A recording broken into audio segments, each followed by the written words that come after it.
Dios les bendiga a todos. Y en esta noche me corresponde continuar con el tema que trabajamos hace 8 días, la segunda parte de un tema que titulamos en ese entonces Tiempos de confusión y engaño.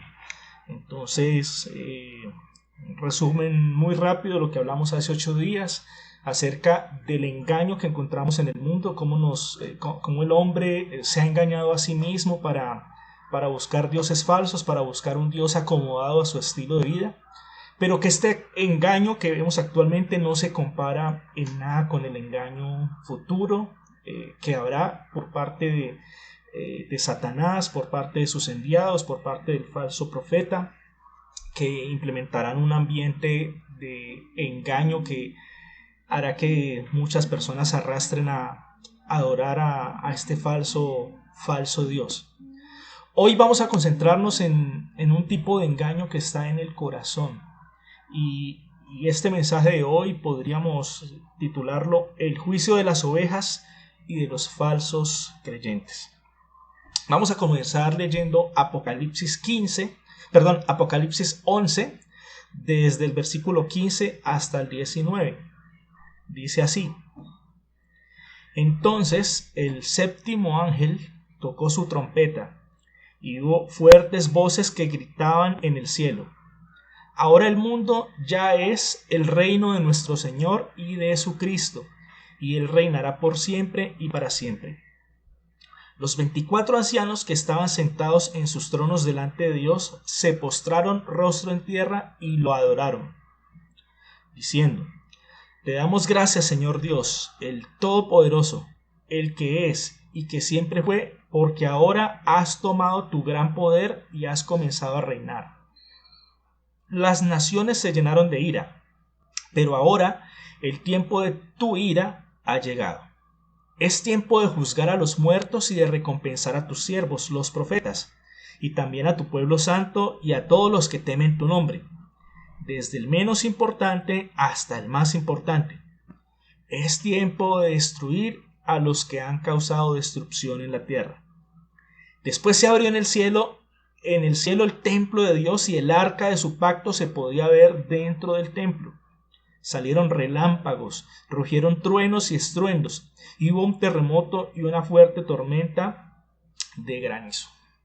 Bien, aquí Apocalipsis nos narra un evento que sucederá en algún momento, donde el templo de Dios será visible desde la tierra. Es decir, el templo desde el cual Él reina el universo, en algún momento va a ser impuesto en la tierra. ¿Y esto qué significa? Que así como Él pone un orden a todas las cosas, va a llegar el momento en que va a comenzar un juicio en la tierra y Él va a poner en orden todas las cosas. Jesús en Mateo 25 detalla un poco cómo es el comienzo de este juicio, cómo va a juzgar a las ovejas y a las cabras, pero esta parte la vamos a profundizar más adelante, porque el primer juicio que el Señor Jesús va a ejecutar es que va a juzgar a los que son verdaderos creyentes y a los falsos creyentes, los verdaderos discípulos versus los falsos seguidores. Y no se refiere puntualmente a los que creían en dioses falsos o en religiones inventadas. Esos en determinado momento van a ser juzgados de acuerdo a la decisión que tomaron respecto del mensaje de Jesús. Pero este juicio con el que Él comienza, que muchas veces hemos oído hablar que el juicio primero comienza por casa. Ese es el juicio de los que, se creían creyentes versus los que realmente sí lo eran. Ahora, antes de llegar allá, tenemos que revisar cuáles son las características del falso creyente, cuáles falsos creyentes se mencionan en la Biblia, porque son ejemplos que nosotros debemos considerar el día de hoy. Y para ir introduciéndonos en el mundo o en la cabeza del falso creyente, tenemos que empezar por Jeremías 17:9. Dice así, se los leo: El corazón humano es lo más engañoso que hay y extremadamente perverso. ¿Quién realmente sabe qué tan malo es? En la versión Reina Valera dice: el corazón del hombre es perverso, ¿quién lo conocerá? O engañoso es el corazón del hombre, ¿quién lo conocerá? O sea, aquí la Biblia nos está diciendo que los seres humanos tenemos un corazón engañoso. Pablo, ¿me ¿Y repetís a la quién cita, engaña por el favor? corazón? ¿Cómo? Jeremías 17:9. Gracias. Aquí la Biblia nos está diciendo que tenemos que tener cuidado porque hay algo dentro de todos nosotros, dentro de cada uno de los que estamos hoy en esta reunión y de las personas en general, que se llama el corazón o nuestra mente, que es engañoso. Es decir, que nos puede hacer creer toda la vida que fuimos intachables e impecables delante de Dios y estar supremamente confundidos. Perdóname, Pablo, Ahora, discúlpame, ¿aplica también para el alma? ¿Ese concepto de corazón aplica para alma? no, es diferente. Sabiendo que en El el alma están concepto los de... pensamientos, los sentimientos, las emociones y las decisiones. ¿Es distinto el concepto? Sí, obviamente hay una definición, digamos, del idioma griego, porque acuérdate que el Nuevo Testamento se escribió en griego. El griego era el mensaje común, o sea, este concepto no es un concepto judío como tal. O sea, el concepto judío es básicamente nuestro interior, nuestros pensamientos, más que las emociones o más que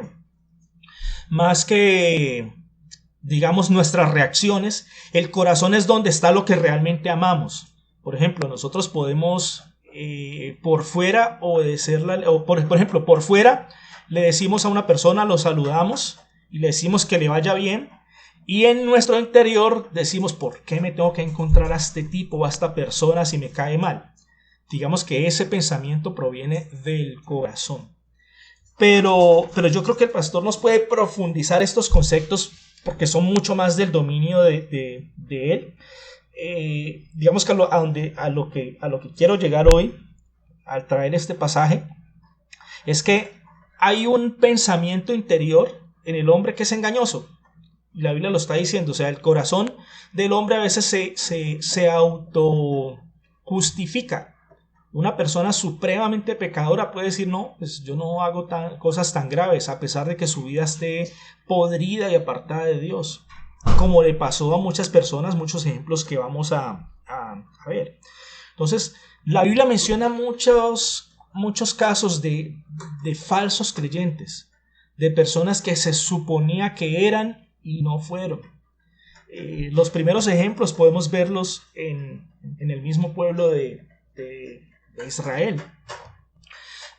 Cuando ellos eran la nación escogida por Dios, eran el pueblo de Dios, eran escogidos, habían unas promesas enormes para el pueblo de Dios. Y cuando Dios dio sus promesas al pueblo era a todos. Sin embargo, algunos de ellos, si ustedes recuerdan la historia cuando salieron de Egipto, todos ellos fueron testigos de los milagros, de cómo el Señor atacó a los egipcios a través de las plagas. Todos ellos fueron testigos, caminaron a través de paredes de agua, lo cual es, digamos, milagroso, una señal innegable del poder y de la existencia de Dios. Pero el problema de ellos no era que dudaran de la existencia de Dios, dudaban del carácter de Dios, de cómo era el Señor. Por eso criticaron, por eso reclamaron, porque no fueron, digamos, un genuino pueblo, y por eso perecieron en el desierto. Otros ejemplos que podemos ver de personas que eran llamadas a ser, digamos, en la época de Jesús, eran los sacerdotes, los sumos sacerdotes, el consejo que en algún momento lo juzgó, que se llamaba Sanedrín. El Sanedrín pues se conformó con un principio que se le enseñó a Moisés. Eran 71 personas, o sea, podría ser de 23 a 71 personas. Acuérdense que Moisés estableció pues que iba a colocar unos grupos para juzgar a las de diferentes tribus sobre diferentes asuntos, y digamos que ellos se basaban en este principio, por así decirlo. Y las personas que conformaban el Sanedrín eran los más nobles de la sociedad judía, eruditos, porque ellos juzgaban diferentes temas religiosos, se reunían pues prácticamente a diario, con excepción de los días de reposo. Como parte del Sanedrín estaba nada menos y nada más que el sumo sacerdote, que era un personaje cuya, digamos, ministerio era directamente impuesto o fue impuesto por Dios. Eso no es un ministerio inventado. El sumo sacerdote pues era el que presentaba la ofrenda por el pecado del pueblo, el que de una u otra forma estaba llamado a acercar a la nación hacia Dios. Sin embargo, ese Sanedrín que tuvo contacto con Jesús, pues la Biblia expone cuál fue su pecado. Y básicamente cuando ya Jesús está en esa última etapa de su ministerio, cuando va a ser juzgado, que entra a tener una confrontación con estos líderes religiosos, muchas veces lo confrontaron en público, y empieza pues desde el momento en que le dijeron: ¿usted con qué autoridad hace lo que hace? Jesús le dijo: yo les digo con qué autoridad lo hago si ustedes me dicen quién le dio autoridad a Juan el Bautista. Y si ustedes recuerdan, en esa enseñanza, ellos no pensaron a conciencia si la autoridad de Juan el Bautista venía de Dios o no, sino que ellos lo que primero les preocupó es ¿qué va a decir el pueblo? Si decimos que Juan el Bautista no tenía autoridad, entonces el pueblo se va a venir contra nosotros, porque el pueblo lo considera un profeta. Y si decimos que sí, pues este nos va a decir que por qué no le hicimos caso. Entonces a ellos no les interesaba la verdad y qué estaba pasando, sino que les interesaba el qué dirán. Se suponía que era el más alto concilio, por así decirlo, para juzgar, y que su principal motivación debía ser la justicia, que se aplicara la justicia. Pero no vimos justicia en el caso de Jesús. Fueron completamente injustos. Es más, si ustedes recuerdan también, en la palabra de Dios dice que cuando el Señor resucitó, esa guardia romana que fue puesta, pues ellos fueron testigos y prácticamente se desmayaron por la experiencia vivida. Y los líderes religiosos, el Sanedrín, ellos se dieron cuenta de eso. ¿Y ustedes creen que tuvieron temor de Dios? No, a ellos no les importó Dios. Ellos tuvieron temor del pueblo, por eso sobornaron a esa guardia, para que no dijeran nada, para que cambiaran la versión. Y en cierta forma, en el corazón del falso creyente está esa misma actitud.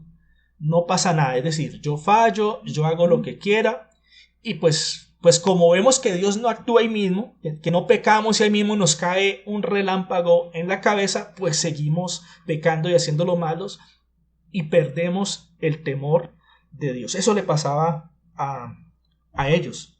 Ahora, sin ir muy lejos, también estaban los fariseos. Yo creo que hemos escuchado abundante información de cómo eran ellos, que eran hombres eruditos de la ley. Se les llamaba los doctores de la ley.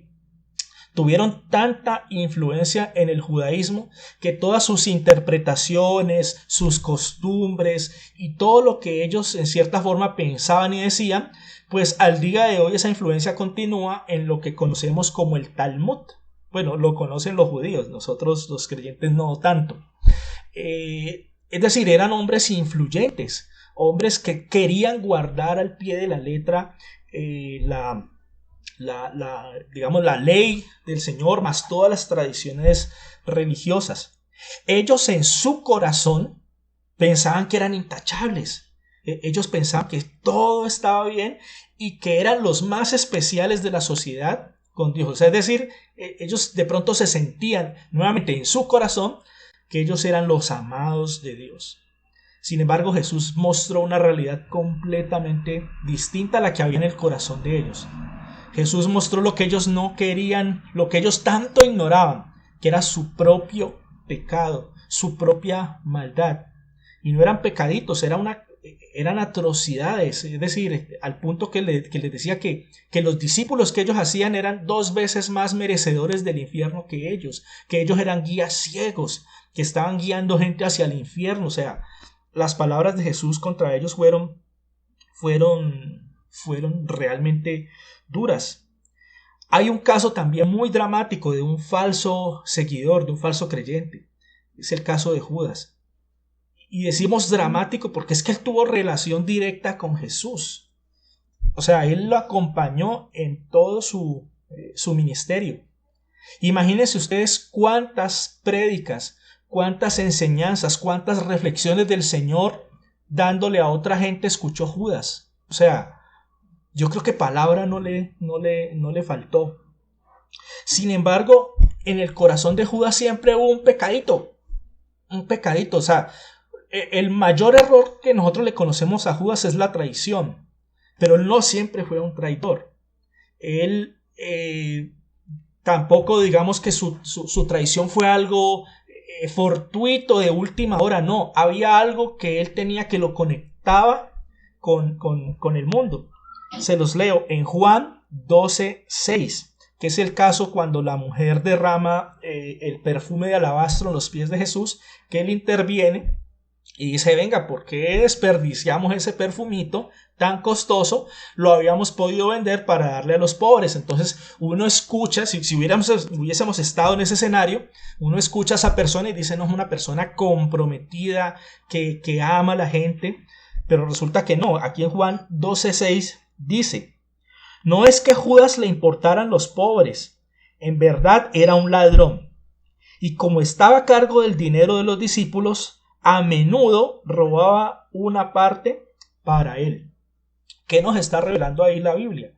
A pesar de que Judas tenía una comunión, por así decirlo, con Jesús, que mantenía con él, que lo acompañó en sus sermones y en sus cosas, era un ladronzuelo. Él administraba la plata de los discípulos y eventualmente se quedaba con su pedacito para él. Quizás en su corazón decía, no, esto no es tan malo, no hay problema con esto, Dios me va a perdonar. Jesús muchas veces ha hablado del perdón, así que esto seguramente a mí también me va a perdonar por eso. Y en cierta forma aquí la Biblia con este versículo nos está mostrando que él nunca se desprendió de ese pecadito de avaricia. Ahora, Judas no pecó a última hora. O sea, yo siempre he dicho que Judas no perdió la salvación. Él nunca fue salvo. Él nunca fue un genuino seguidor de Jesús. A pesar de que en su corazón, pues ahí lo estaba siguiendo y él tenía otras intenciones. Él tenía otros móviles. Él seguía a Jesús por, digamos, intenciones egoístas, por intereses egoístas. Él quería un reino, quería ser alguien especial y la debilidad de la platica pues siempre lo acompañó ahí. Así que como nunca se convirtió realmente, nunca dejó ese pequeño pecadito de cogerse de vez en cuando lo que no le correspondía, pues llegó el momento en que dejó una puerta abierta por la cual Satanás entró y descubrió la verdadera naturaleza de Judas. Judas no solamente dejó de creer en Jesús y se apartó, no, él lo vendió por plata. O sea, ahí se reveló lo que su engañoso corazón seguramente a él le tenía oculto durante el tiempo que estuvo detrás de Jesús. Seguramente Judas aplaudió a muchas de las prédicas que dio Jesús. Pues me imagino la elocuencia del Señor y lo maravilloso de sus mensajes. Y Judas tuvo que haberlo visto. Pero es que su engañoso corazón lo tuvo ciego durante todo un tiempo y en determinado momento, digamos, se reveló lo que realmente pasó con él. Ahora, leyendo esto o haciendo un análisis de esto, uno puede preguntarse, bueno, ¿nosotros qué? O sea, ¿yo cómo me hago un examen para saber si realmente estoy donde debo estar? Si realmente soy un creyente o si de casualidad yo me estoy engañando, como mucho tiempo se engañó Judas. Si nosotros leemos por ahí en Mateo 23, nos damos cuenta que todo ese capítulo Jesús lo utilizó, muestra cómo Jesús le habló a los fariseos. O sea, todo un capítulo de garrote y de madera para los fariseos, pero era una madera que tenía el objetivo de llamar al arrepentimiento. Es decir, Jesús le expuso a los fariseos, venga, ustedes piensan que son intachables y no, ustedes hacen esto, aquello y aquello. Era un manual, era arrepentimiento, el manual arrepentimiento para dummies. Era un paso a paso. Si ellos hubiesen escuchado la voz de Jesús y se arrepienten de su estilo de vida, como le ocurrió a Saulo de Tarso, que era un fariseo también, en determinado momento fue llamado y se arrepintió, entonces hubiesen encontrado la salvación. Entonces esto nos empieza a dar una pista, que si nuestro corazón es engañoso y nos hace pensar o nos puede engañar acerca de nuestra verdadera convicción o de lo que realmente tenemos por dentro, la palabra de Dios es la que en determinado momento puede revelar realmente cuál es nuestra naturaleza y nosotros de qué lado estamos. Si nosotros miramos en la Biblia, hay algo muy interesante. Hay algo que dice en Gálatas 5, hay un texto que nos, digamos, una serie de versículos que nos puede poner en contexto y nos sirve de examen, de autoexamen para cada uno de nosotros. En Gálatas se habla de los frutos del Espíritu y de las obras de la carne. Pero algo muy importante también que quería decirles, y es que nosotros muchas veces vemos los ejemplos de los falsos creyentes, de cómo el pueblo de Israel se perdió y pereció en el desierto por no escuchar, el ejemplo de los fariseos, del Sanedrín, el ejemplo de Judas. Y eso no está puesto allí por cultura general. No está puesto allí para que tú y yo tengamos entretenimiento religioso. No, esto está puesto allí para llamarnos la atención. Para que nosotros en determinado momento hagamos una pausa y digamos, hombre, nosotros somos creyentes y estamos caminando. Pero ¿será que estamos caminando bien? Esto no es poner en duda nuestra salvación, es poner en duda si realmente tenemos una conversión, si somos seguidores genuinos o no. Porque como lo vamos a ver más adelante, va a haber un juicio donde se van a juzgar ovejas y cabras. Y la Biblia dice que esas cabras se van a sorprender. ¿Cómo así? ¿Nosotros no éramos del rebaño? Y es mejor sorprendernos hoy cuando podemos tomar un cambio y no en el momento del juicio cuando ya no hay nada que hacer. Entonces el principal examen que al día de hoy podemos hacernos está en Gálatas.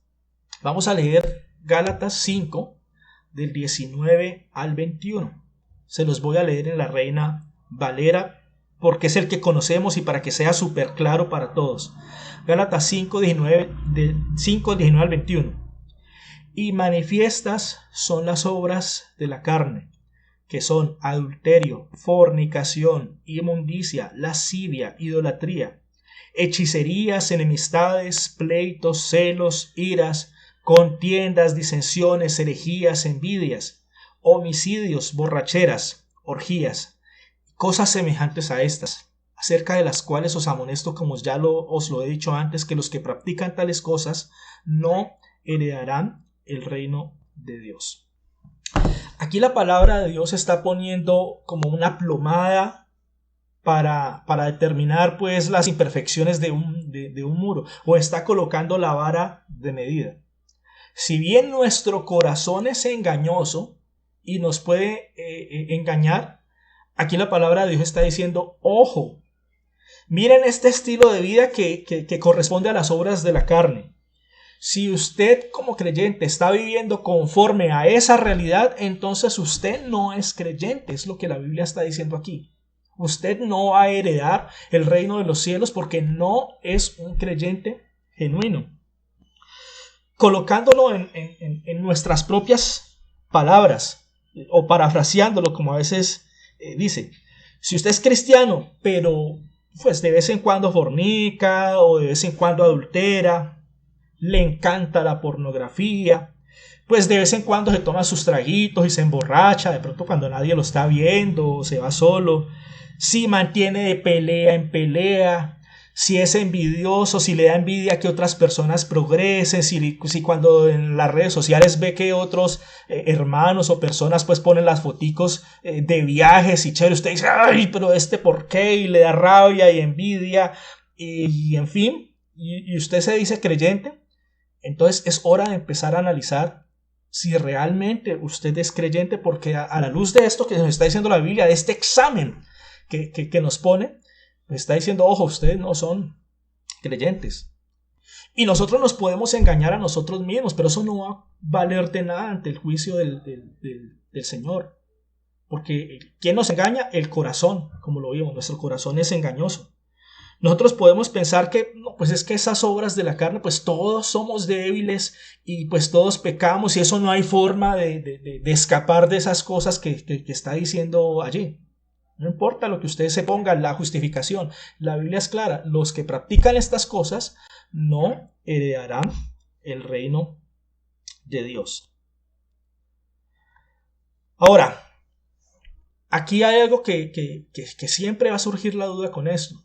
Porque en general ahí la Biblia está mencionando como obras de la carne unos pecados, pero la Biblia dice que nosotros somos pecadores. Entonces ahí entramos como en una confusión.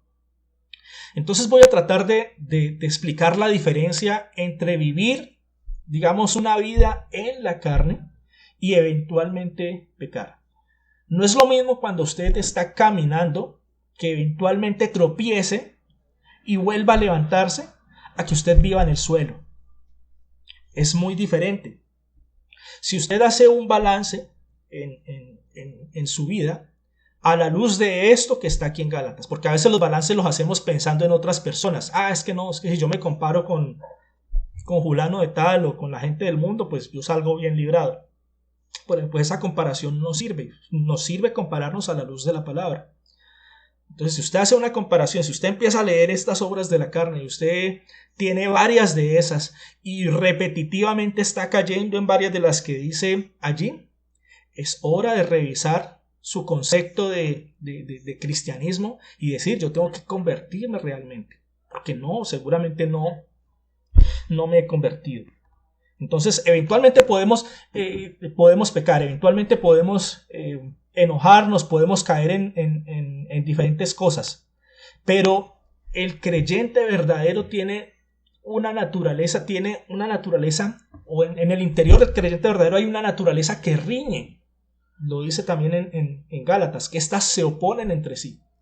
Entonces, cuando usted es creyente y usted cae, así como le pasó a Pablo, que lo narra en Romanos, dice, o sea, miserable de mí, o sea, él le dolía que eventualmente él pudiera pecar contra Dios, que pudiera hacer algo que le ofendiera, porque amaba al Señor. Entonces, cuando nosotros vamos a una reunión, pongo un ejemplo dramático. Por ejemplo, vamos un domingo a la reunión o a la reunión virtual y el lunes en la noche nos sentamos a ver pornografía. El martes nos vamos a contratar servicios de prostitutas y no nos duele. Entonces ahí no hay un cristiano verdadero. Ahí hay un religioso que está yendo a unas reuniones, pero que está viviendo una vida totalmente apartada de Dios. Como les decía, era un ejemplo dramático para que vamos entendiendo de qué se trata esto. Ahora sí vamos a leer cómo vamos a ser juzgados, cómo es que se va a abrir ese juicio inicial que leíamos al principio en Apocalipsis. Ese lo describió directamente Jesús, no mandó la razón con nadie. Directamente el Señor en Mateo 25 del 31 al 46. Vamos a leerlo. Dice así, Mateo 25 del 31 al 46. Cuando el Hijo del Hombre venga en su gloria acompañado por todos los ángeles, entonces se sentará sobre su trono glorioso. Todas las naciones se reunirán en su presencia y él separará a la gente como un pastor separa a las ovejas de las cabras.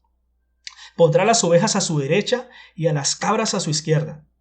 Entonces el rey dirá a los que están a su derecha, vengan ustedes, que son benditos de mi Padre, hereden el reino preparado para ustedes desde la creación del mundo. Pues tuve hambre y me alimentaron. Tuve sed y me dieron de beber. Fui extranjero y me invitaron a su hogar.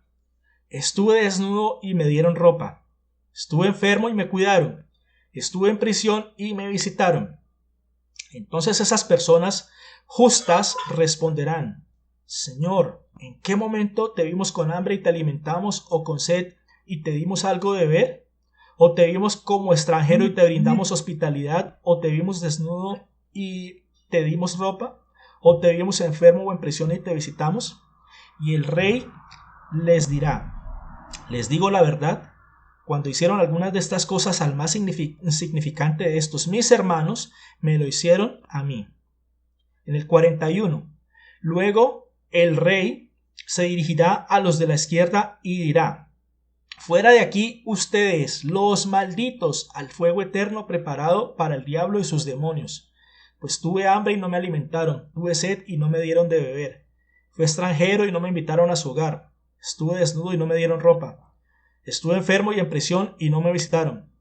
Entonces ellos responderán: Señor, ¿en qué momento te vimos con hambre y con sed y como extranjero, desnudo o enfermo o en prisión y no te ayudamos? Y él responderá: les digo la verdad, cuando se negaron a ayudar al más insignificante de estos mis hermanos, se negaron a ayudarme a mí. Y ellos irán al castigo eterno, pero los justos entrarán en la vida eterna. Aquí hay algo curioso. Mire que el juicio, digamos que los protagonistas de este juicio, de acuerdo a cómo lo está narrando Jesús, son ovejas y cabras. Ambos son animales de rebaño. O sea, ambos animales pues requieren de un pastor. Ambos animales en cierta forma se comportan diferente. Pero unos eran genuinos y otros eran falsos. O unos eran falsas ovejas. Y ahí es donde tenemos que poner cuidado hoy nosotros y revisar nuestra vida. Como les digo, qué bueno, qué excelente para nosotros darnos cuenta que de pronto, al día de hoy, en el momento de la gracia, nosotros nos demos cuenta que de pronto no somos esas ovejas que habíamos pensado, sino que estamos siendo cabras. Pues hoy podemos proceder al arrepentimiento y tener una conversión genuina. Pero en el momento que el trono se ha establecido no hay nada que hacer. Entonces, otra cosa curiosa acá son los motivos. Mire que Jesús no les está exponiendo, no está diciendo: ustedes que eran cabras los rechazo por su incredulidad, por su perversidad. No, hay una característica que de cierta forma Jesús está diciendo: mire, yo con esta característica me doy cuenta si usted fue una cabra o fue una abeja. Y esa característica apunta mucho a la relación con el prójimo, con las personas. O sea, ¿ustedes fueron solidarios con la gente que los rodeaba? Claro, el contexto de esta palabra se dice mis hermanos, se enfoca en las personas que trabajan en la obra de Dios, pero es un concepto, digamos que lo podemos tomar tranquilamente en un contexto del prójimo, nuestra relación con las demás personas. A veces incluso, como dice la palabra de Dios, hay creyentes que hablan mal de otros creyentes y hay divisiones y si vemos en las cartas de Pablo habían problemas de índole personal en las primeras iglesias, tanto que algunos cristianos se demandaban entre sí y por ahí en una carta Pablo les tuvo que escribir: venga, ¿por qué no resuelven eso en la iglesia? Si ustedes se aman, entonces pues no deberían llegar a los tribunales. Entonces aquí estamos viendo una característica del verdadero creyente. Es que el verdadero creyente ama a la gente. El verdadero creyente ama, le duele pensar que las personas se pierdan. El verdadero creyente, el que ha sido transformado por el Señor, le duele la necesidad, le duele que otros pasen por hambre, por dificultades. Digamos que en eso se radica que fueron hospedadores, que visitaron en la prisión a los que estaban presos, a los que estaban enfermos, porque le dolía la situación degradante del ser humano. Claro, cuando tú y yo nos convertimos al Señor, el Señor pone amor en nuestro corazón y ese amor hace que a ti te duela realmente la situación. Como dice Pablo por allá en alguna de sus cartas, o sea, yo no me puedo quedar sin hablar del Señor, porque hay un fuego que internamente me consume. Ese fuego era el amor por las personas, el pesar, la lástima de ver que la gente podía irse a una eternidad sin Jesús por el hecho de ellos quedarse callados. Y nosotros de pronto a veces, digamos, hemos perdido ese dolor.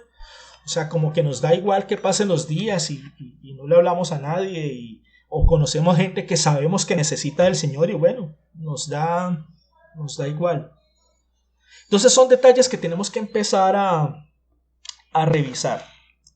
Ahora bien, hay una relación inversa entre el amor y el pecado. Y la podemos ver en Mateo 24, del 10 al 12. Muchas veces lo hemos leído. Dice: muchos se apartarán de mí, se traicionarán unos a otros, es decir, una característica de la falta de amor, y se odiarán. Aparecerán muchos falsos profetas y engañarán a mucha gente. Dice: abundará el pecado por todas partes. O sea, cuando su amor se enfría, el pecado se multiplica. Y cuando usted abunda, cuando usted multiplica el pecado, su amor se apaga. Dice en el 12: abundará el pecado por todas partes y el amor de muchos se enfriará. Es decir, como consecuencia de que hay práctica del pecado, el amor puesto en su corazón se enfría. Pregúntele eso, o sea, como para que comprobemos casos que pueden haber ocurrido. Pregúntele esa situación al rey Salomón. Él tenía un amor por las damas increíble, por las mujeres. Le encantaban, le fascinaban, así como a muchos de nosotros. Pero él llegaba un poco más lejos, es decir, pues había una prohibición real y seria de parte de Dios de casarse con mujeres extrañas. Y él, digamos, lo hacía con un pretexto, pues con el pretexto de hacer alianzas políticas. Pero lo que había en el fondo era un deseo desmedido de tener mujeres, y la Biblia dice que tenía pues una cantidad impresionante y no se saciaba. Ahora, nadie niega que Salomón tuvo una relación inicial pues con el Señor especial, que le dio sabiduría, pero mire a dónde lo llevó su amor por las mujeres. Él por un tiempo se volvió idólatra. Idolatraba a dioses falsos, es decir, su pecado apagó esa convicción, ese amor que tenía por el Señor. Pues muchos se cuestionan si Salomón fue salvo o no. Pues si nosotros leemos Eclesiastés, creemos que él finalmente al final de su vida pues se arrepintió, pues por las palabras y por la forma en que lo escribe, ya dolorido, ya diciendo: mire, yo hice tantas cosas, le di rienda suelta a mis ojos y encontré que todo eso era vanidad, todo eso era vacío. O sea, en últimas, lo que yo tuve desde el principio era mi relación con Dios, eso era lo más valioso, y a pesar de que le di rienda suelta a mis sentidos y me di gustos, pues eso era vacío. Ahora, hay algo también que está muy claro en la Biblia, es que el amor hacia los demás es una señal de una verdadera conversión. En Colosenses 1, del 6 al 8, dice, se los leo de esta forma, Colosenses 1, del 6 al 8. Dice: esa misma buena noticia que llegó a ustedes ahora corre por todo el mundo. Está hablando del Evangelio de Jesús. Dice: da fruto por todas partes mediante el cambio de vida que produce. Una pausa. Todo el Nuevo Testamento, cuando habla de frutos, habla de nuestro comportamiento, de nuestras acciones, de lo que hacemos. El buen árbol da buenos frutos. Una persona que se convirtió al Señor, un verdadero creyente que lo sigue, sus frutos, no porque se esfuercen a hacer buenas obras, sino que los frutos que él da por el hecho de estar pegado al pámpano son buenos frutos. Pero el mal árbol no puede dar buenos frutos. Y sigue diciendo aquí, dice: da fruto en todas partes mediante el cambio de vida que produce. así como les cambió la vida a ustedes desde el día en que lo oyeron y entendieron por primera vez la verdad de la maravillosa gracia de Dios.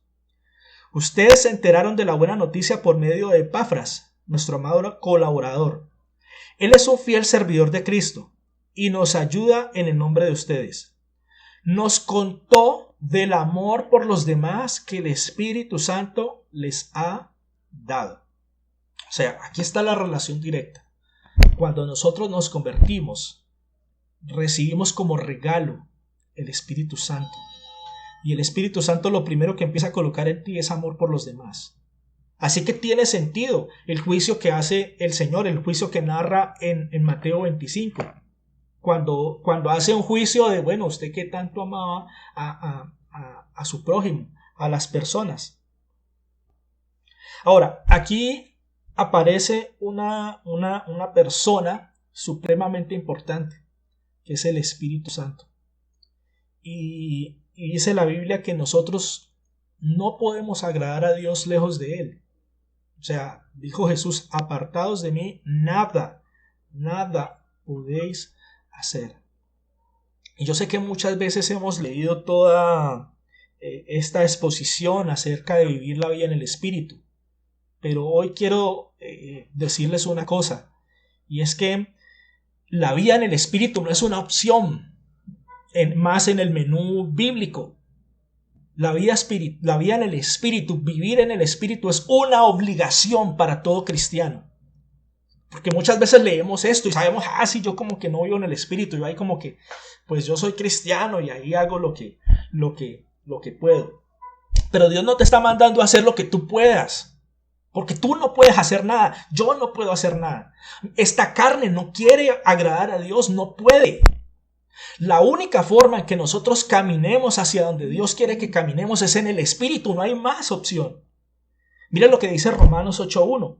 Ahora pues ninguna condenación hay para los que están en Cristo Jesús, los que no andan conforme a la carne, sino conforme al Espíritu. No está desligando los conceptos. O sea, no está diciendo, ustedes los creyentes ya, listo, no hay problema. No, ninguna condenación hay para los cristianos, para los que están en Cristo Jesús, los que no andan conforme a la carne. Y Pablo está diciendo, un cristiano no anda conforme a la carne. No es una opción. No es que qué bonito mensaje, pues, pero me es imposible cumplirlo. No, es obligatorio vivir en el Espíritu. Y siguiendo pues la descripción que daba Gálatas, o retomando lo que decía Gálatas en el 5 desde el 16, dice: por eso les digo, dejen que el Espíritu Santo los guíe en la vida. Entonces no se dejarán llevar por los impulsos de la naturaleza pecaminosa.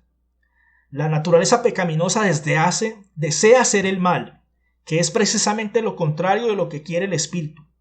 Y el Espíritu nos da deseos que se oponen a los de la naturaleza pecaminosa. O sea, ¿de quién es la obra? Es del Señor. Cuando nosotros mostramos frutos dignos de arrepentimiento, como decía Juan el Bautista, cuando mostramos frutos buenos, no es porque somos las personas excelentes, no, todos somos malos. Pero cuando nos acercamos al Señor y cuando empezamos a vivir una vida en el Espíritu, van a fluir estos frutos especiales. Y esos frutos especiales, pues claro, se van a oponer a nuestra naturaleza y ahí va a haber una riña impresionante.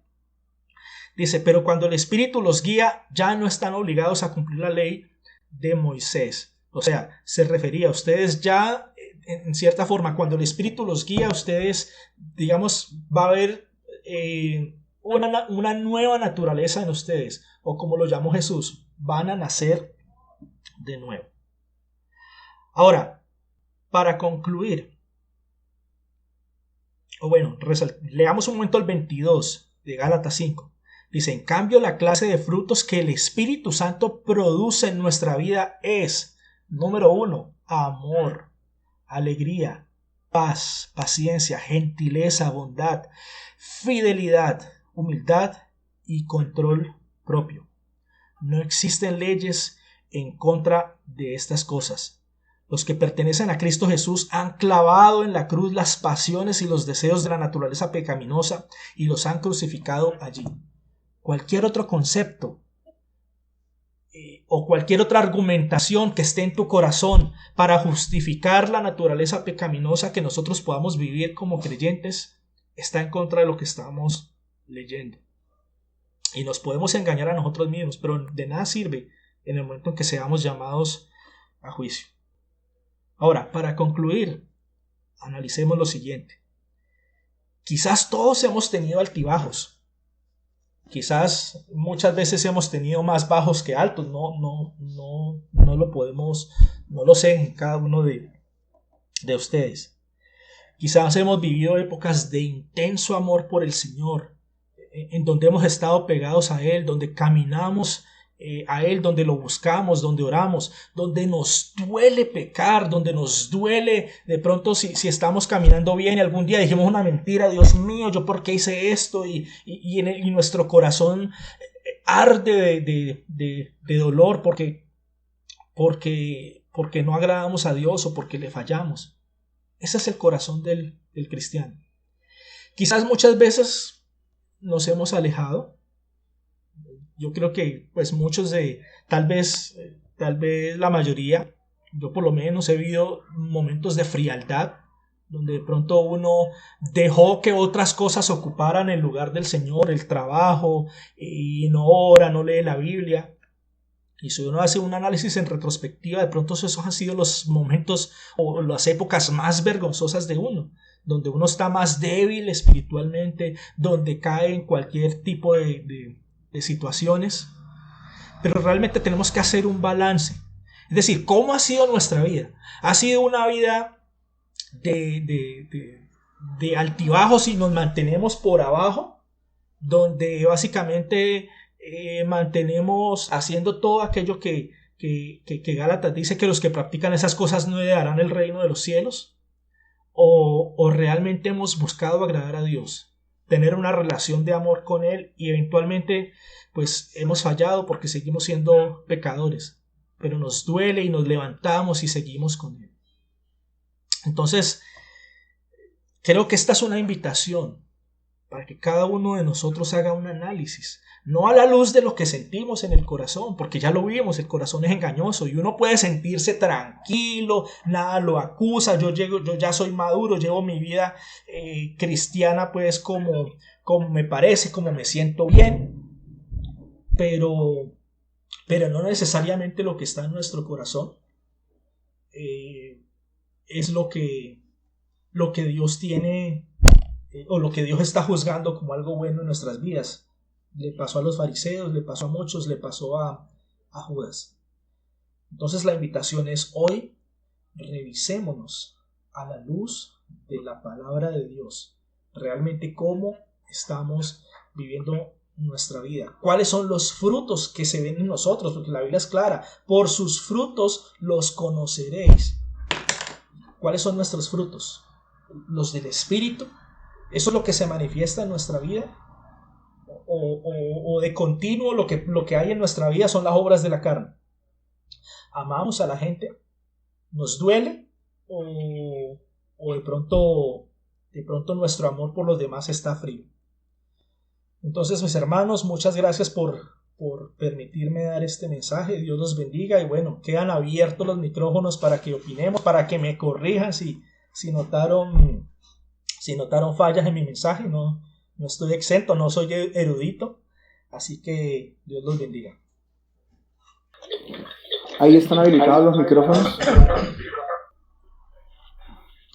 Esperemos a ver qué dice don Pedro. Pedrito, rompa el hielo.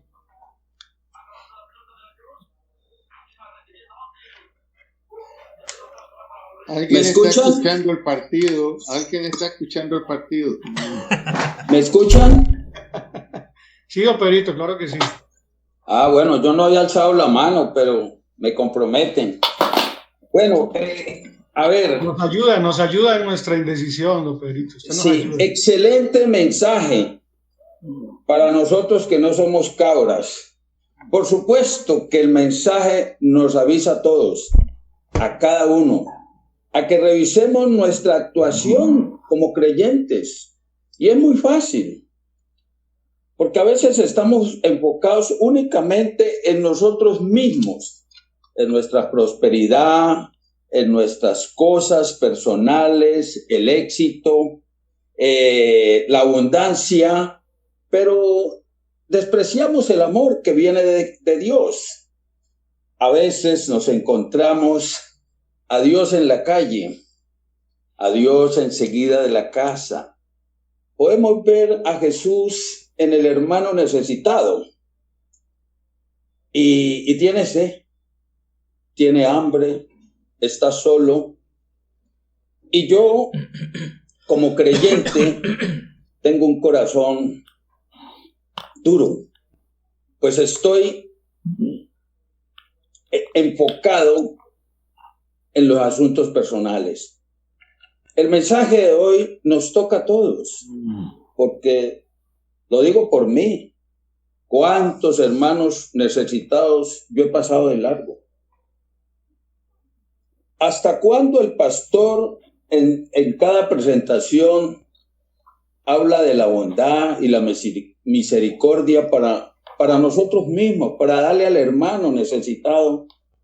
Pero parece que esto, el hecho de ser creyente, al final vamos a ser salvos. Hoy la palabra nos ha dicho que no es cierto. Porque nos hemos movido solo en los frutos de la carne. Y allí podrá estar el éxito que buscamos y la abundancia. Tenemos. Pero despreciamos el amor. Y despreciar el amor de Dios, imagínese usted si no nos coloca igual que aquel que lo vendió por 30 monedas. Se repite la historia en nosotros mismos. Lo digo por mí.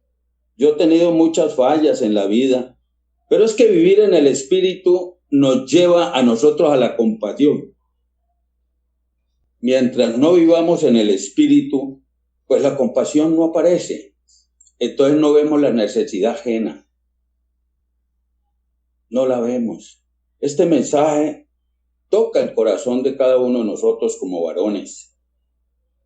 Es muy fácil estar lleno y ver al otro con la barriga vacía.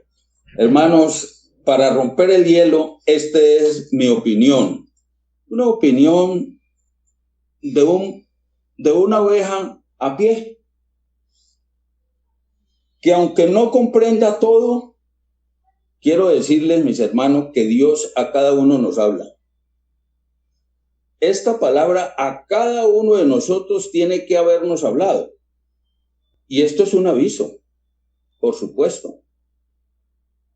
Gracias, don Pablo, porque esta enseñanza que usted nos ha dado nos lleva a vivir en el Espíritu. Es necesario. Es necesario, usted lo decía. Y es una obligación como cristianos. Usted lo dijo. Eso no lo sabía yo. Yo procuro hacer eso.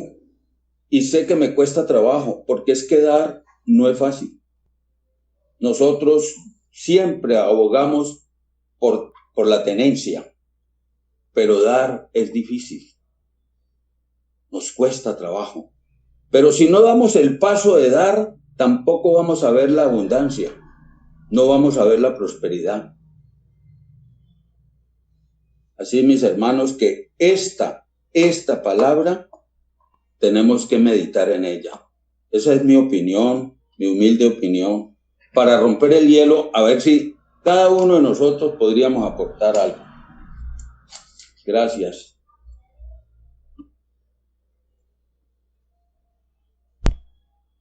¿Aló? Muy bien, don Pedro, muchas gracias. Sí. Listo, don Pedro, muchas gracias. Lo que pasa, don Pedro, es que Pablo nos dejó en problemas. ¿Ah? Pablo nos dejó en problemas, y más usted con ese aporte. Con relación a lo que decía Pablo, pues realmente son muchas cosas. Muchas. Que Dios hoy habló a través de la vida de Pablo, y muchas gracias, le doy muchas gracias a Dios por la vida de Pablo. Una de Yo las lo bendigo. que más me llamó la atención, esperen, encuentro aquí el apunte, era con base a que nosotros hablamos de una eternidad y Pablo nos hacía una referencia. Nosotros somos responsables de que muchas personas se vayan a la eternidad, pero sin Jesús. Y eso es complejo, eso es bien delicado, porque si nosotros aquí en la tierra, que sabemos que estamos de paso, y muchas veces lo que decía Pablo, nos hemos alejado, nos hemos endurecido, poco oramos, poco leemos la palabra, y ha sido una situación compleja, nos hemos alejado un instante de nuestra vida de Jesús. ¿Cómo será una eternidad sin Jesús? La verdad es bien complejo para nosotros y debemos de tener en cuenta eso. Y con base al aporte que nos hacía ahora don Pedro, hace poco don Pedro nos compartió algo en Madrugadores acerca de la parábola del buen samaritano. Y don Pedro exponía en su tema, permítame don Pedro, yo quiero retomar esto, y era lo siguiente: dentro de esa parábola del buen samaritano hay una serie de actores ahí, y nosotros tomamos el papel muchas veces del samaritano, de la persona que recibe al que está golpeado, del fariseo, del sacerdote, ¿sí? ¿Cuál es nuestra actitud? ¿Cuál es mi actitud dentro de esa necesidad de mi hermano? Nosotros estamos llamados realmente a marcar diferencia, porque el marcar diferencia no es decir yo tengo la información, yo sé o yo lo estudié. Mire, hay algo que me llamaba la atención en estos días escuchando una prédica del pastor Armando Alducín y lo conversaba con mi esposa. Y era lo siguiente: muchas iglesias hoy en día con este tema de la virtualidad viven pendiente de los resultados. ¿Y cuáles son los resultados? Los famosos me gusta, regálame un link, regálame un me gusta, regálame un me gusta. O vivimos midiendo cuántas personas han visitado determinado tema. Pero lo que realmente nos va a medir el Señor no son los resultados, sino lo que hablábamos hoy, el fruto. Ese es el fruto de lo que nosotros debemos manifestar hoy. Muchas gracias, Pablo, por ese tema. De verdad que sí, Dios te bendiga grandemente. Gloria a Dios, mi estimado Julián. Gracias a Dios. Pablo, gracias, de verdad que sí. Muy, muy bella palabra en esta noche. Me quedo pues con todo, ¿no? Pero algo muy especial y es la obra del Espíritu Santo en cada uno de nosotros. Yo creo que sin la obra del Espíritu Santo, pues todo esto sería una lucha bastante difícil, yo diría que imposible para el hombre. Jesús lo resumió. Acuérdense en el Evangelio de Juan, en el capítulo 16, del 5 en adelante, cuando él habla sobre la obra del Espíritu Santo. Lo había prometido y habló específicamente de la obra que él tenía, ¿no? Y lo dice allí que el Espíritu Santo convencerá al mundo de pecado. Esa es digamos que la situación más importante para nosotros los creyentes, los herederos de los gentiles del nuevo pacto. Y yo creo que me acordaba ahorita de esa promesa de Ezequiel, que está en el capítulo 11, verso 19 y 20, que dice: yo les daré un solo corazón y pondré un espíritu nuevo dentro de ellos. Y pondré un espíritu nuevo dentro de ellos. Quitaré ese corazón de piedra y les daré un corazón de carne. Y esa promesa se cumplió con la venida del Espíritu Santo, y se cumplirá más si nosotros dejamos que el Espíritu Santo actúe y haga su obra. Fíjate que Pablo terminó muy bien hablando de Gálatas 5, 22, exactamente de la obra del Espíritu Santo. Son los frutos del Espíritu Santo, no los nuestros. Ni siquiera para la restauración nosotros debemos de ser ególatras y creer que es obra nuestra. Realmente todo es obra de Dios a través de su Hijo que murió en la cruz por nosotros, limpió nuestros pecados. y a través ahora del Espíritu Santo, dándonos una vida realmente de restauración. Así que gracias, Pablo, por esa bonita confrontación y que el Señor te siga usando y te siga bendiciendo.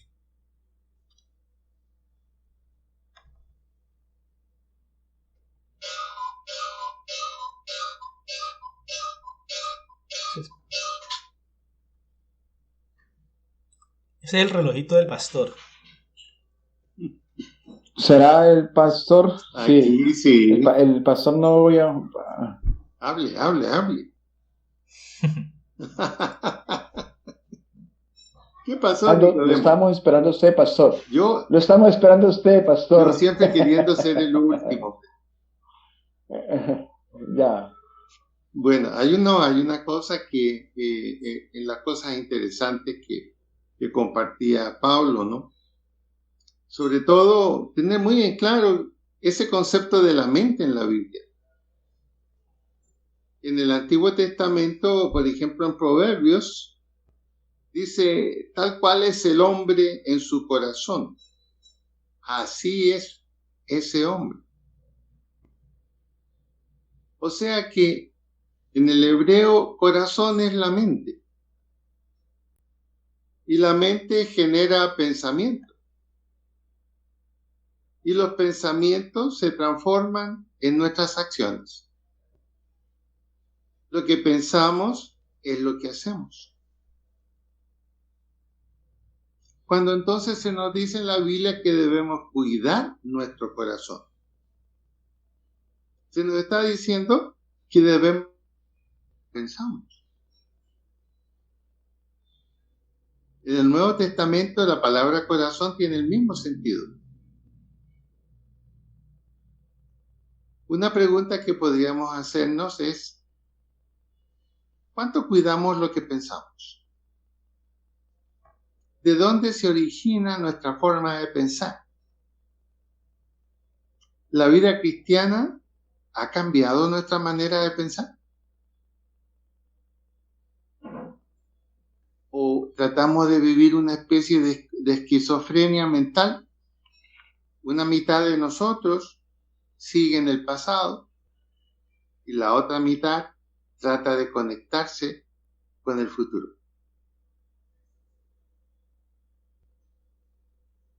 Estar de acuerdo con el Espíritu Santo nunca se va a producir como consecuencia de una reflexión que yo haga. Estar de acuerdo con el Espíritu Santo o la vida en el Espíritu significa una completa obediencia. No hay otra manera. Es obedecer. Permitir que el mensaje del Espíritu Santo, que no es otra cosa que comunicarnos la esencia de lo que Dios ha dicho en su palabra, se torna para nosotros un modelo de vida. En el ejemplo que ponía Pablo, me parece a mí que es bien atinado observar las ovejas y las cabras. No sé si ustedes han tenido ocasión de ver cuál es la conducta de las cabras. ¿Cómo son las cabras? A veces las que vemos en el kilómetro 18 están muy quietitas. Pero son ruidosas, pastor, se quejan mucho. Ahora, ¿cómo es realmente la conducta de una cabra? Hay algunas que son muy peleadoras. La cabra salvaje, por ejemplo. Son muy peleadoras, son rosqueras y no siempre te puedes acercar a ellas con tranquilidad. Son poco sociables las cabras. Pero si miramos las ovejas, fíjense cómo son las ovejas. No tienden a pelearse, no tienden a crear problemas. Sí se pierden con facilidad, pero cuando se les encuentra, se dejan encontrar. Se dejan encontrar. Entonces, cuando miramos el estilo de las ovejas, tienden a la obediencia y a la sujeción. ¿Será ese el modelo que nos pone Pablo en esto que nos compartió? aprender la sujeción, aprender la obediencia respecto del Espíritu Santo como ese vaso comunicante de lo que Dios quiere que nosotros vivamos. Como decía un poema, ¿estamos dispuestos a correr el riesgo de amar al prójimo? Amar al prójimo es un riesgo. Ese riesgo fue tan grande que Jesús tuvo que dar su vida por amar al prójimo. Y qué tremendo cuando nos dice a nosotros lo mismo. Yo creo que lo que Pablo nos ha conversado esta noche es un llamado a vivir en una seria obediencia con Dios y cumplir no lo que Él nos pide. Cuando usted mira la Biblia, no crea que Dios es un pedigüeño. Dios ordena a cumplir lo que Él nos pide que hagamos. Pero lo pide amorosamente, pero es una orden. Es o sí o sí.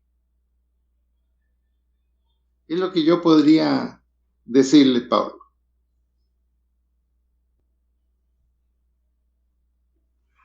Usted me corrige si hay algo. Muchas gracias, pastor. Por el contrario, yo creo que quedó muy claro el concepto de la mente y el corazón que yo no pude explicarle a nuestro hermano que nos hizo la pregunta. Y digamos, reforzando la parte que usted menciona de la mente, justamente hay un versículo que dice que nosotros debemos renovar nuestro entendimiento, nuestra mente, para que realmente comprobemos cuál es la voluntad de Dios agradable y perfecta. Romanos 12:2. Eso sí.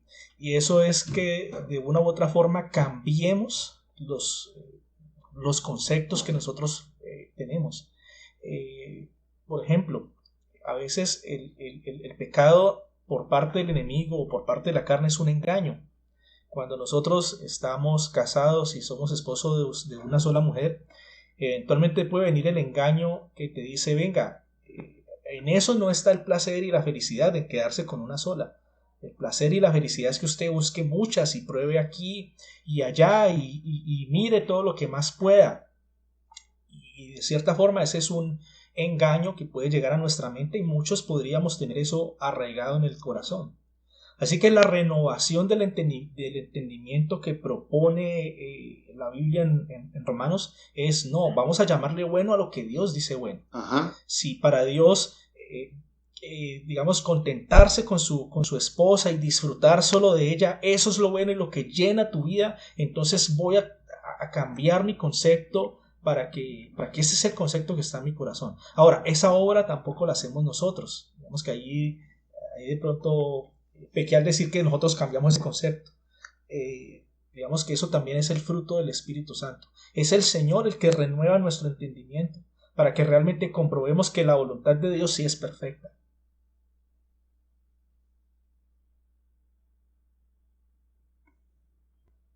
Primera de Tesalonicenses 5:23.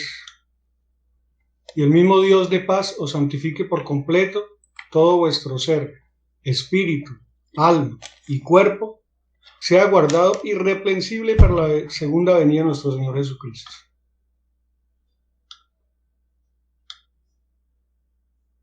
Amén. Así es.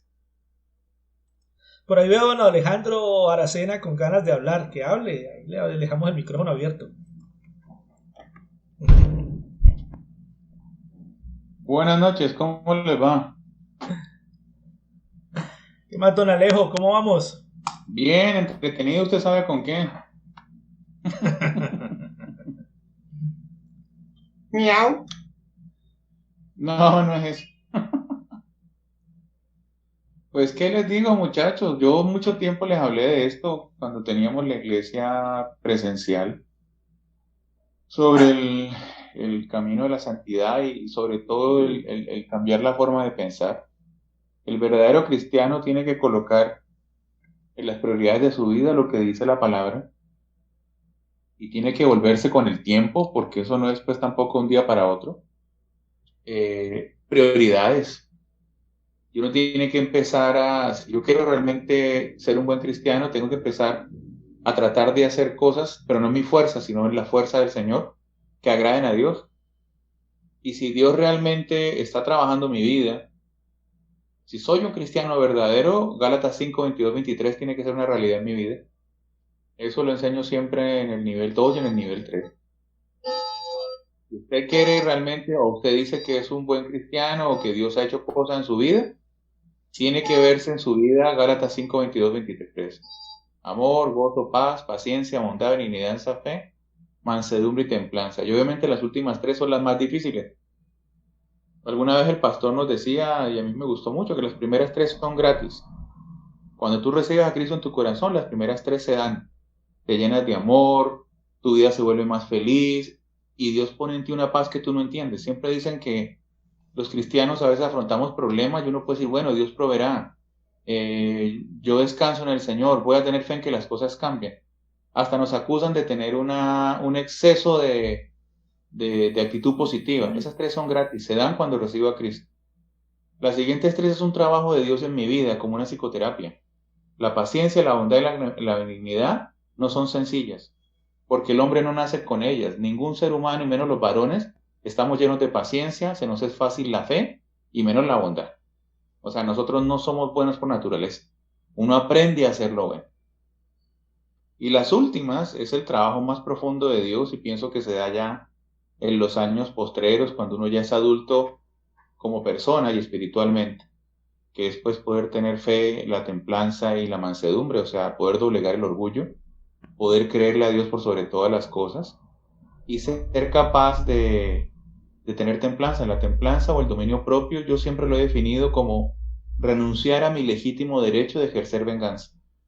Eso es para mí la templanza, y es lo que Dios me pide.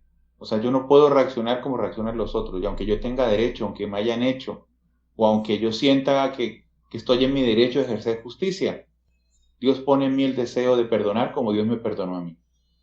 Es un camino duro, es un camino difícil. No sé si sea tan fácil, pues como Pablo nos decía, o sea, aunque no decía que era fácil, pero como que pongámonos en la actitud, y no, eso es muy duro. Pienso yo que yo debo recordar siempre que mis pecados ya fueron perdonados. Cuando yo le confieso a Dios un pecado, ya no le pido perdón, le estoy diciendo, Señor, yo sé lo que hice y sé que hice mal, y sé que tú ya me perdonaste, ayúdame a no hacerlo más. Es mi pensar. Ahí están todos los levitas que veo aquí, el Sanedrín, porque somos 9, el Sanedrín eran 7, hay uno de más, debo ser yo. Entonces, para que me corrijan si estoy equivocado. Pero pienso que no sé si ustedes están de acuerdo, que más que sentirnos culpables, es sentirnos comprometidos. En eso estoy de acuerdo con Pablo, porque la culpa es de Satanás. Satanás siempre nos hace sentir culpables, no valorados, siempre nos hace pensar de que lo que hacemos es tan malo que Dios no nos va a mirar nunca con misericordia, que al contrario, va a estar siempre encima, como con la espada de Damocles, a castigarnos cada vez que la embarremos. Pienso que eso tiene mucho que ver también con la relación con nuestros papás y todo el rollo, que nosotros somos de la época de la época de la educación profunda y fuerte. Entonces nos cuesta a veces tener esa visión de ese Dios lleno de amor. Pero sí, en últimas, lo que dice Pablo es lo que hay que hacer. El ejemplo de Judas me pareció muy bueno, yo pienso lo mismo. O sea, Judas no perdió la salvación, nunca fue salvo, porque él nunca creyó. Que no nos pase lo mismo a nosotros, que sí sepamos dónde tenemos puestos nuestros ojos. Amén. Gracias por su tiempo.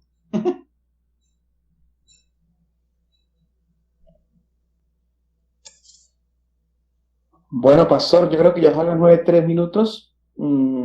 ¿Alguien más de pronto quiere aportar? Don Don Julián, Pedro. quisiera Sí, hacer señor. una pregunta para aprender. Qué pena a don Pablo.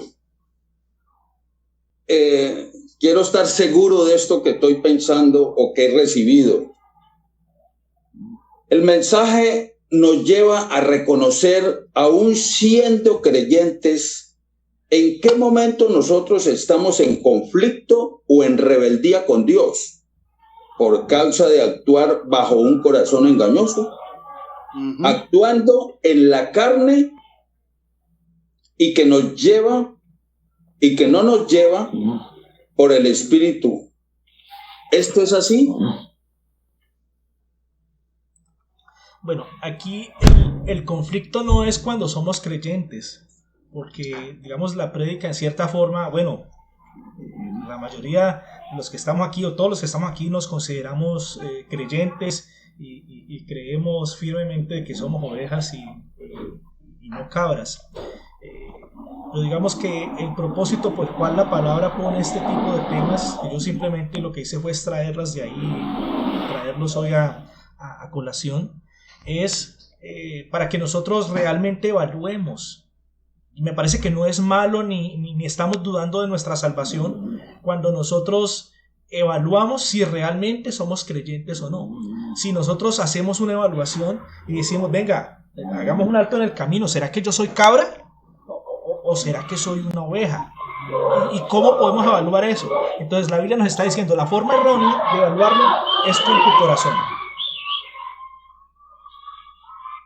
La forma errónea es con lo que hay en tu corazón, porque tu corazón te va a decir que todo está bien, que no pasa nada, pero la palabra de Dios es la que de cierta forma nos mide con la verdad, esa no nos engaña.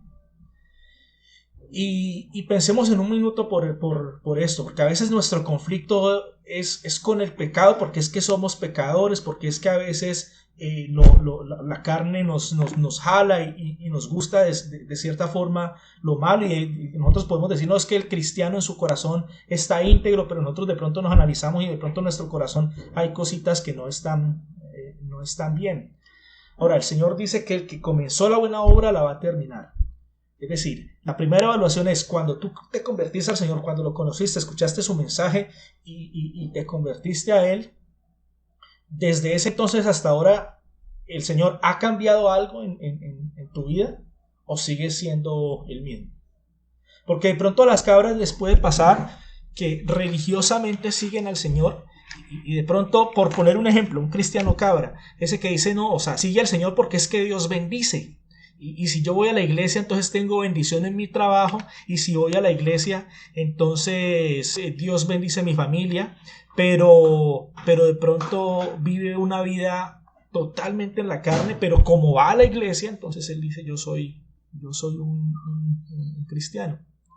Pensemos por un minuto en esto.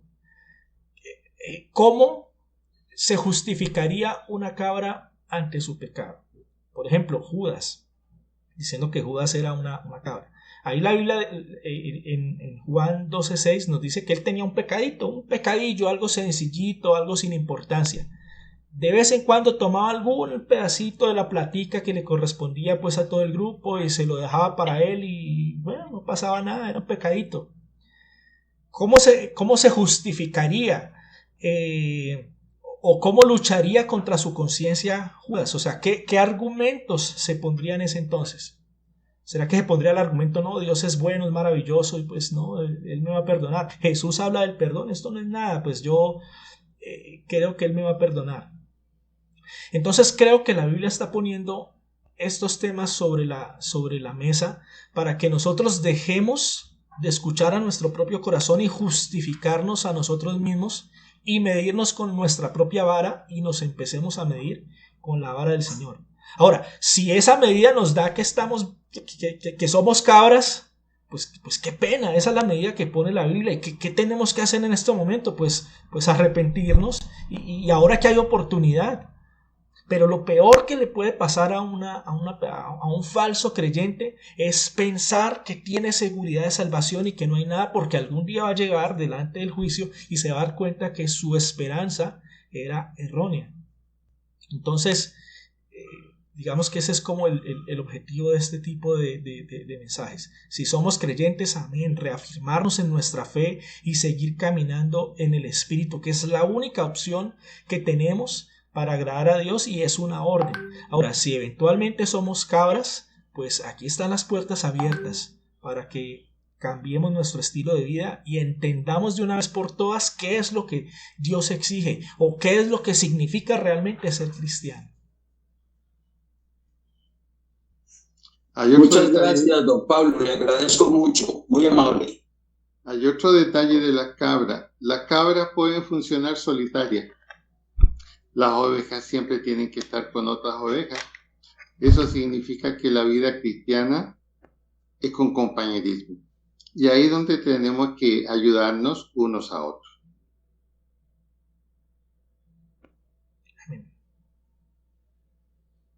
Amén, pastor. Está en modo avión. Bueno, pastor, yo creo que Para poder funcionar ya tienes que podemos ir quitarle dando la por función. terminada la reunión, sin dejar de recordar que dentro de 8 días también tenemos reunión, ya es la última reunión del año. Estaríamos retomando, creería yo, no sé, pastor, el 14 de enero. Sí, Estaríamos retomando la reunión de varones. Ya usted dirá si es de manera física o seguimos de manera virtual.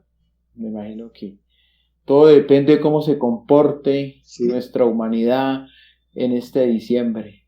¿Cómo se proyecta enero? Vamos a ver qué pasa, pastor, con esos centros comerciales a reventar. Pero bueno. Y Bueno, es señores, que vamos a... Sí, señor. sepamos que va a estar siempre disponible la reunión de los martes de oración. Martes de madrugadores, esa reunión no se cierra. Seguimos todos los martes de madrugadores, 6 de la mañana. Aquí, en su gran mayoría, somos partícipes. Y a los que no les estamos invitando, entonces, para que se hagan partícipes de esta gran reunión. Yo creo que es una reunión de mucha bendición para todos los que participamos de ella. Entonces sí, vamos a orar y vamos a darle gracias a Dios por este tiempo. Pastor, y qué bueno que usted nos despida en oración en esta noche. Amén.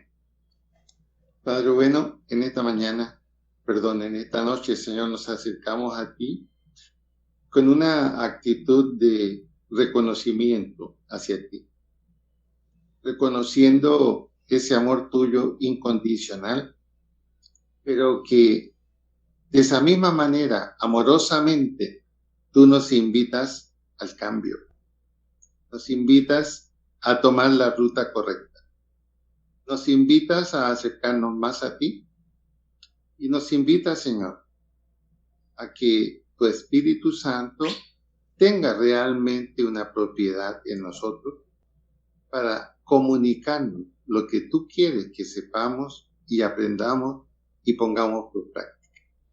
Gracias, Señor, por mis hermanos.